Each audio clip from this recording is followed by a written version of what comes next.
प्रिय विद्यार्थियों, पिछले वीडियो में हमने तुलसीदास द्वारा रचित कवितावली पाठ की व्याख्या की थी। आज हम उसके दूसरे भाग लक्ष्मण मूर्छा और राम विलाप की व्याख्या करने जा रहे हैं। तो आइए सर्वप्रथम इसका शब्दार्थ देखते हैं। तव का अर्थ है तुम्हारा, प्रताप, यश, उर, हृदय, राख, रख कर, जय हों, जाऊँगा, नाथ, स्वामी या मालिक, तुरंत माने शीघ्र, अस इस तरह, आयस आज्ञा, पाई पाकर, पद माने पैर, बंद माने बंदना करके, बाँह का अर्थ है भुजा, शील शील या सद्व्यवहार, गुण गुण, पद का अर्थ है चरण, प्रीत प्रेम, अपार माने अधिक, महु में सराहत प्रशंसा करना, पुन पुन बार बार, पवन कुमार का अर्थ है हनुमान।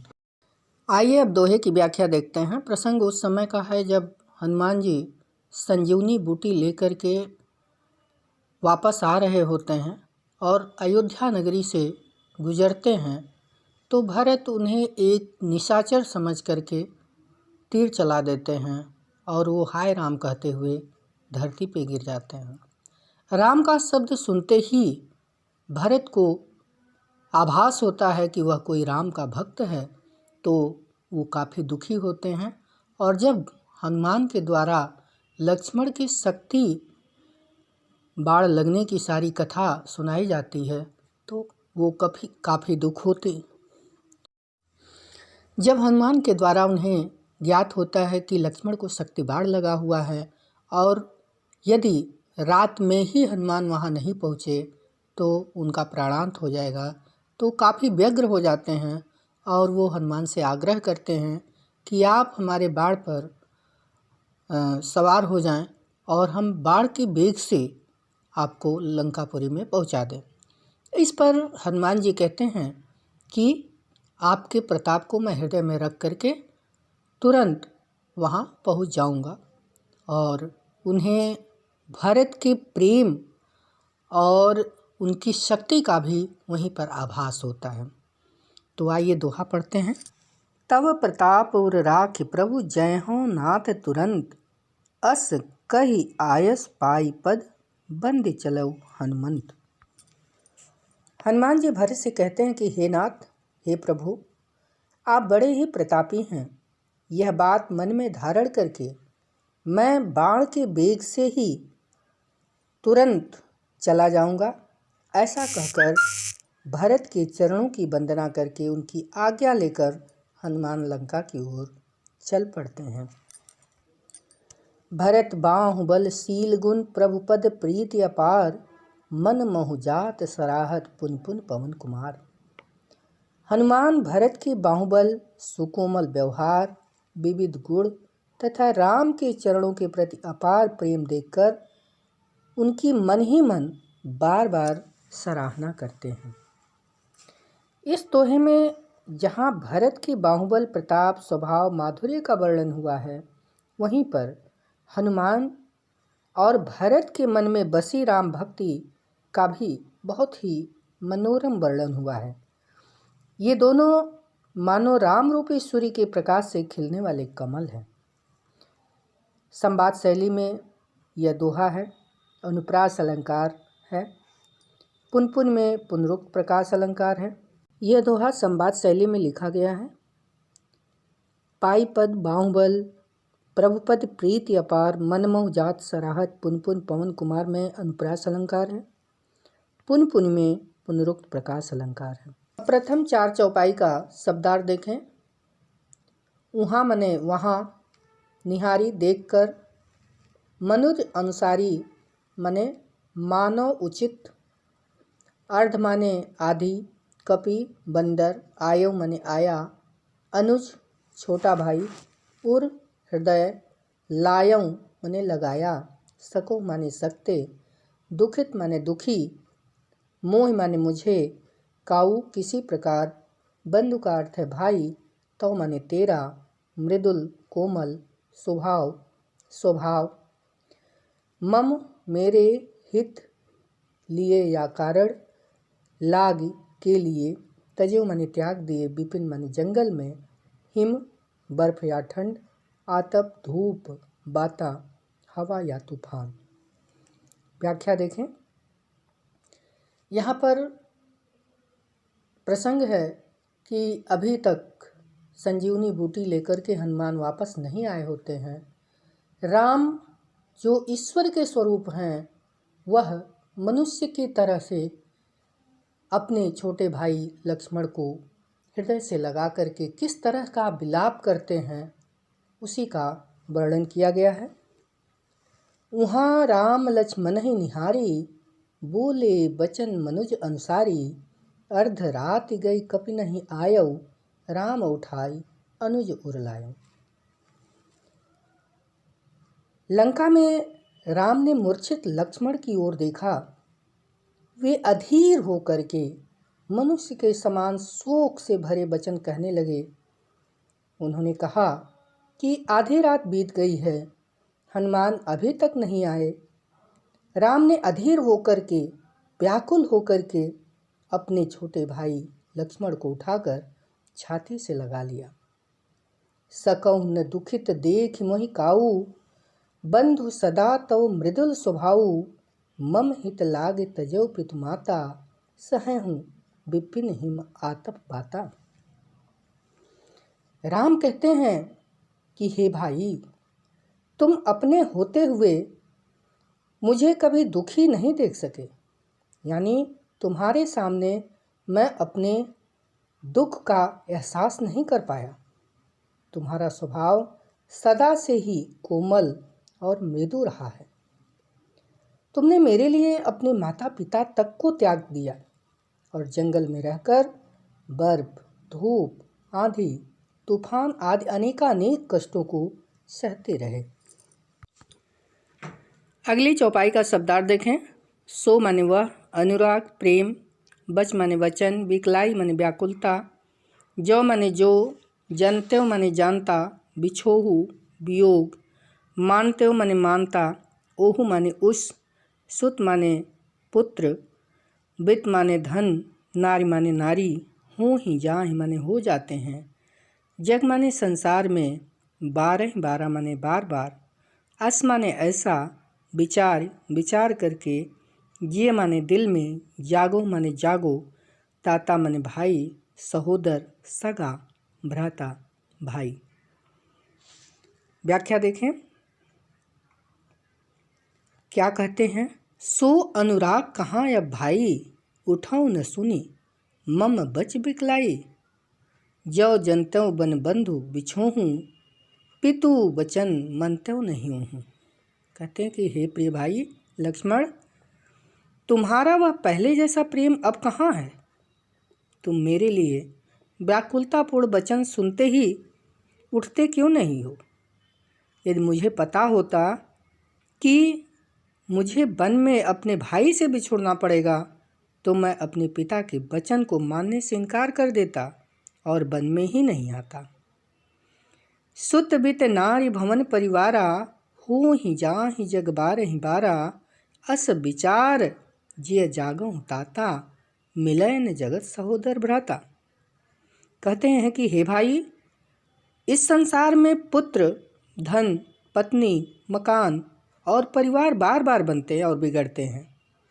ये जीवन में आते हैं और फिर चले भी जाते हैं, परंतु सगा भाई चाहकर भी दोबारा नहीं लाया जा सकता, क्योंकि हर व्यक्ति अपने कर्मों के अनुसार जन्म लेता है। इसलिए अगले जन्म में यह कोई निश्चितता नहीं है कि सगा भाई फिर एक साथ आए। मन में यह विचार करके कहते हैं कि हे भाई, तुम तुरंत जग जाओ। यहाँ पर वर्णन अत्यंत भावपूर्ण है। राम का मनुष्य के रूप में करुण वचन बोलना अत्यंत ही मर्मस्पर्शी है। इसे पढ़कर राम भक्त राम की महिमा के सामने नतमस्तक हो जाते हैं। राम द्वारा लक्ष्मण का गुण कथन, उनके हृदय को लगाना, उसे उठने के लिए कहना आदि प्रलाप राम के भावुक और मनुष्य के रूप में प्रस्तुत करते हैं। दोहा और चौपाई छंद का कुशल निर्वाह हुआ है। भरत बाहुबलशील बोले बचन, मन महु जात सराहत, तजहु पित माता, सकौ न दुखित देख में, अनुप्रास अलंकार की छटा है। यहाँ पर राम लक्ष्मण को मूर्छित देखकर अपने मन में अपने प्रति ग्लानि करते हैं। वे किसी भी तरह लक्ष्मण को जागृत देखना चाहते हैं। राम ने मातृ प्रेम की तुलना में पुत्र, धन, पत्नी, भवन और परिवार सभी को तुच्छ बताया है। यहाँ पर करुण रस की भी अभिव्यक्ति हुई है। अगले चौपाई का शब्दार्थ देखें। जथा माने जिस प्रकार, खग माने पक्षी, दीन माने दुखी, मणि मणि, फन माने सांप, कविवर माने हाथी, कर माने सूढ़, हीन माने रहित, अस माने ऐसा, मम माने मेरा, बंधु माने भाई, तोहि माने तेरे, जौ माने यदि, जड़ माने कठोर, दैव माने भाग्य किस्मत, जियावें जीवित रखें, मोहि माने मुझे, जय हों जाऊँगा, अवध माने अयोध्या, कवन माने कौन, मुँह लाई माने मुँह लेकर, हेतु माने के लिए, बर माने चाहे, अपजस कलंक, सहतऊँ सहता रहूँगा, माही माने मैं, विशेष माने खास, क्षत माने नुकसान। अपलोक माने अपयश, शोक माने दुख, तोरा माने तेरा, निठुर माने कठोर, उर माने हृदय, मोरा मतलब मेरा, जननी माने माँ, कुमारा माने पुत्र, तास माने उसके लिए, प्राण आधारा प्राणों का आधार, सौपेश माने सौंपा था, गही माने पकड़कर, पानी माने हाथ, सब विध माने हर तरह से, सुखद सुख देने वाला, परम हित सच्चा हितैषी, उत्तर माने उत्तर या जवाब, काह माने क्या, तेह माने वहाँ, सलिल माने जल, राजीव दल लोचन माने कमल के समान खिले हुए नेत्र, उमा माने पार्वती, एक अद्वितीय, अखंड वियोग से रहित, रघुराई का अर्थ है रघुकुल के राजा राम, गति माने दशा, कृपाल माने कृपालु।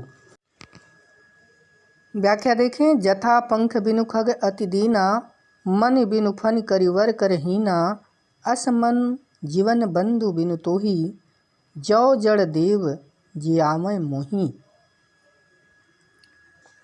प्रभु श्री राम कहते हैं कि हे भाई लक्ष्मण, जिस प्रकार पक्षी पंखों के बिना दीनहीन हो जाते हैं, जैसे मणि के बिना सांप और सूढ़ के बिना हाथी की दुर्दशा होती है, वैसे ही यदि दुर्भाग्य से मैं जीवित रहा तो तुम्हारे बिना मेरी वही दशा होगी। मेरे जीवन की दशा इस तरह होगी कि मेरे जीने का कोई अर्थ नहीं रह जाएगा। जय हो अवध कवन मुँह लाई, नारी हेतु प्रिय भाई गंवाई, बरु अपजस सहतों जग माही, नारी हानि विशेष क्षति नाही। कहते हैं हे भाई, मैं अयोध्या में कौन सा मुँह लेकर जाऊंगा। लोग कहेंगे कि देखो, इसने अपनी पत्नी के लिए सगे भाई को गंवा दिया। चलो मैं नारी को खोने का अपयश तो फिर भी सह लूँगा। लोग कहेंगे कि इस कायर ने अपनी पत्नी को रावण से मुक्त नहीं करा पाया, क्योंकि यह विशेष परिस्थिति में पत्नी की हानि उतनी बड़ी नहीं है जितना कि भाई को खोना। यहाँ पर राम ने नारी विषयक टिप्पणी की है। नारी हानि विशेष क्षति नहीं। वे भाई की तुलना में नारी की क्षति को विशेष नहीं मानते। वास्तव में राम की यह टिप्पणी विलाप के अंतर्गत आती है। यह दुखी हृदय के अनर्गल चित्कार हैं। उनकी भातृ शोक की अतिरेकता है। इस वाक्य में नारी विषयक नीति खोजना व्यर्थ है। अर्थात इस पंक्ति को पढ़ करके यह तय कर लेना कि राम अपनी पत्नी से प्रेम नहीं करते थे, कदाचित अनुचित होगा। अब अपलोक शोक सुत तोरा, सहहि निठुर कठोर उर मोरा। निज जननी की एक कुमारा, तात तास तुम प्राण अधारा।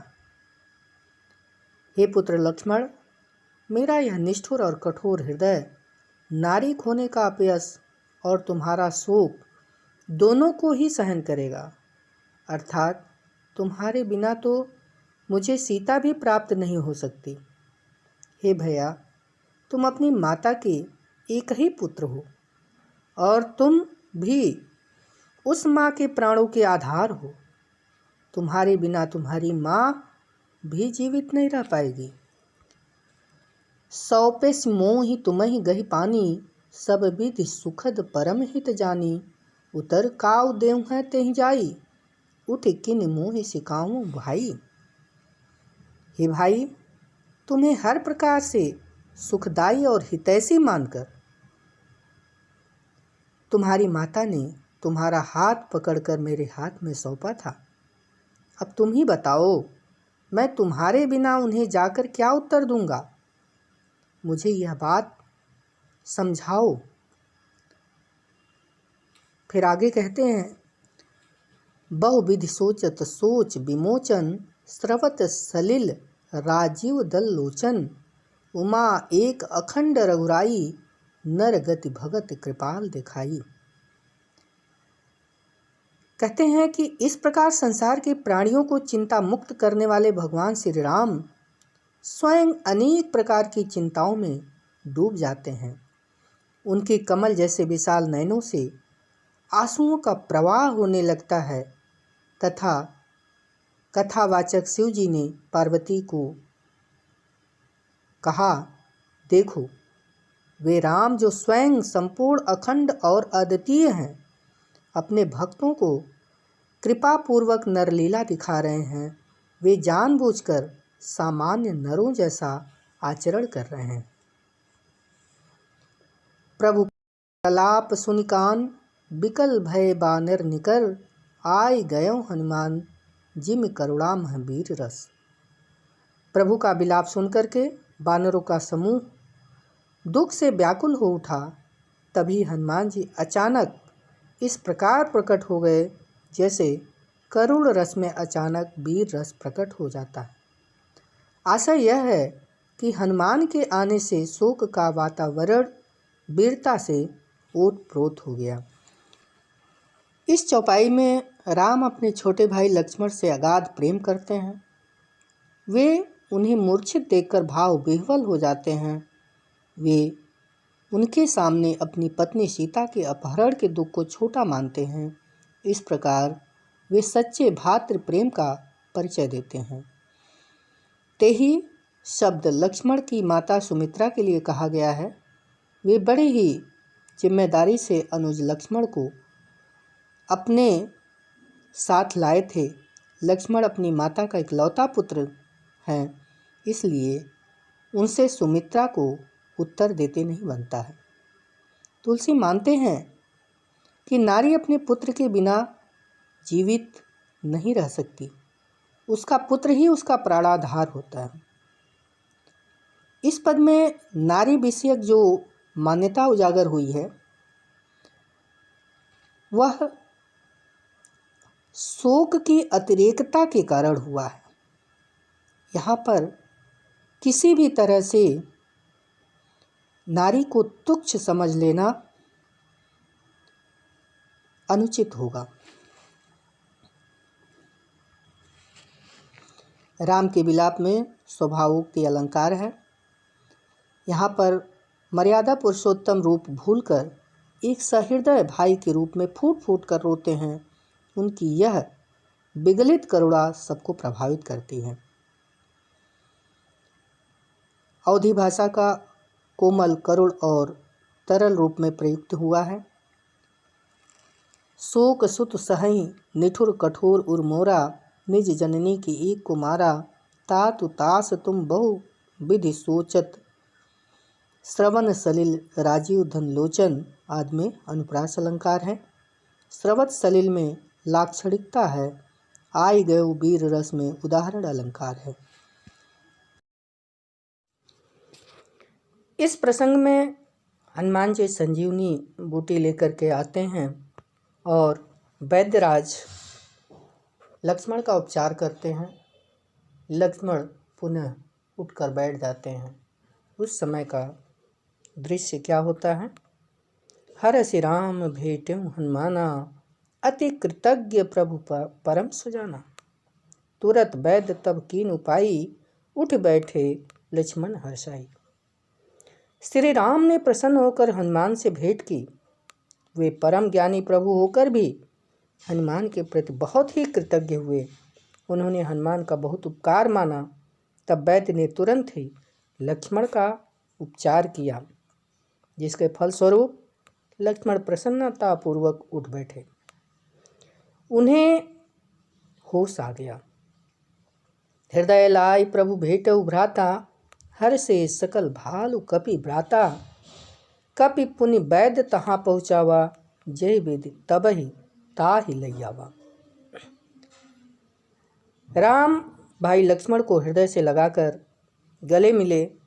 यह मिलन देखकर वहाँ पर उपस्थित सभी भालू बानर आदि अत्यधिक प्रसन्न हुए। हनुमान ने वैद्य को उसी प्रकार तुरंत उस स्थान पर पहुँचा दिया जहाँ से वह उन्हें ससम्मान लाए थे। हनुमान सच्चे राम भक्त थे। उन्होंने राम के हित में अपना पूरा जीवन समर्पित कर दिया था। फिर भी वो अत्यंत विनम्र थे। उनमें किसी प्रकार का अहंकार नहीं था। उन्होंने वैद्य जी के साथ भी अत्यंत श्रद्धापूर्वक व्यवहार किया। इससे उनकी सज्जनता और शालीनता का परिचय मिलता है। अगली चौपाई देखें। वृत्तांत माने वर्णन या बखान। दशानन रावण सुनेउ सुना, विषाद दुख, पुण्य माने फिर, सिर धुनेउ पछताया, पाही के पास, विविध अनेक प्रकार से, जतन माने प्रयत्न, ताहि माने उसे, जगावा माने जगाया, निश्चर यानी राक्षस, रात को विचरण करने वाला, कालू मौत या काल, देह धरी शरीर धारण करके, वैसा माने बैठा, बूझा माने कहा, कहूँ माने कहो, काहे माने क्यों, किस लिए, तब माने तेरा, सुखाई माने सूख गया। यहाँ पर प्रसंग बदल जाता है। रावण को जब ये खबर मिलती है कि लक्ष्मण पुनः जीवित हो गए हैं तो वो अत्यंत व्याकुल हो जाता है और अपनी पराजय को देख करके वह अपने भाई कुंभकर्ण को किसी तरह से यत्नपूर्वक जगाता है। यह वृत्तांत दशानन सुनयूं, अति विषाद पुनि पुनि सिर धुनयूं, व्याकुल कुंभकर्ण पहियावा, विविध जतन करिता ही जगावा। लक्ष्मण की मूर्छा टूटने और उसके होश में आने पर सारा वर्णन रावण ने सुना। तब वह अत्यंत निराशापूर्वक सिर धुन धुन कर पछताने लगा। वह व्याकुल होकर अपने भाई कुंभकर्ण के पास आया। उसने विविध प्रकार से प्रयत्न करके उसे गहरी नींद से जगाया। जागा निश्चर देखिए कैसे, मानहु काल दीह धरी वैसा। कुंभकर्ण बूझा कहु भाई, काहे तो मुख रहे सुखाई। जगने के बाद कुंभकर्ण ऐसे दिखाई दे रहा था मानो साक्षात काल ने ही देह धारण कर लिया हो।